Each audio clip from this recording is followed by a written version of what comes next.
بسم اللہ الرحمن الرحیم۔ شعور تجلیات بند نمبر 23۔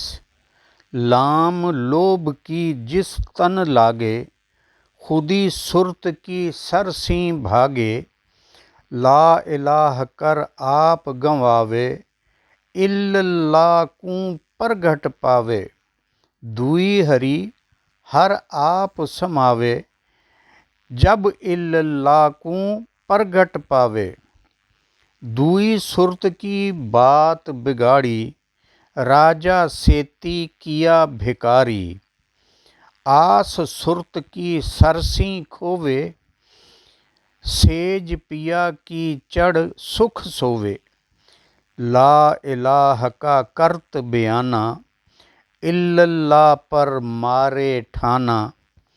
جیوت مرے امر پھل پاوے، چیرے سیں ٹھاکر ہو جاوے۔ لا الہ کر نیرا، الا اللہ جن کھوجیا۔ امر بھئے سب دیہ، جم کا جورا نہ چلے۔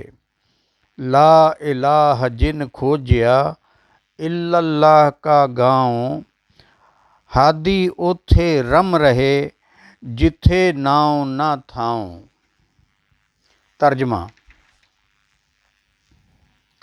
جو شخص لالچ میں پھنس گیا، اس کے سر سے عقل جاتی رہی۔ لا الہ کا ذکر کرتے ہوئے جس نے اپنی ذات و صفات کو یعنی ذات و صفات حق تعالیٰ میں گم کر دیا، وہ حق تعالیٰ کا کھلا مشاہدہ کرتا ہے۔ جب ما سوا اللہ کا دھوکہ دور ہو جاتا ہے تو حق تعالیٰ خود اس شخص میں سما جاتے ہیں۔ وہ ذات صفات حق تعالیٰ کی تجلیات سے بہرہ مند ہو جاتا ہے، پھر حق تعالیٰ کا کھلا مشاہدہ کرتا ہے۔ ما سوا اللہ کے فریب میں آ جانے والے کی عقل بگڑ جاتی ہے اور وہ احسن تقویم کے مقام علیٰ سے نیچے گر جاتا ہے، یعنی راجا سے بھکاری بن جاتا ہے۔ اگر سالک کو عقل جو امیدیں دلاتی ہے ان کو یعنی خواہشات نفس کو اپنے دماغ سے نکال دے تو پھر محبوب کے بستر پر سکھ چین کی نیند سوتا ہے، یعنی وصل محبوب حقیقی سے سرفراز ہو جاتا ہے۔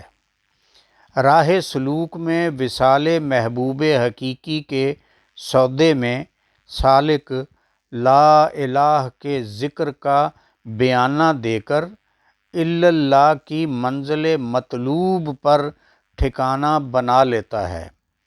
جو سالک جیتے جی اپنی ذات و صفات سے فنا فلا ہو جائے، وہ ہمیشگی کا پھل پا لیتا ہے، اسے بقا باللہ کی منزل نصیب ہو جاتی ہے، تو وہ گویا غلام سے سردار اور مالک بن جاتا ہے۔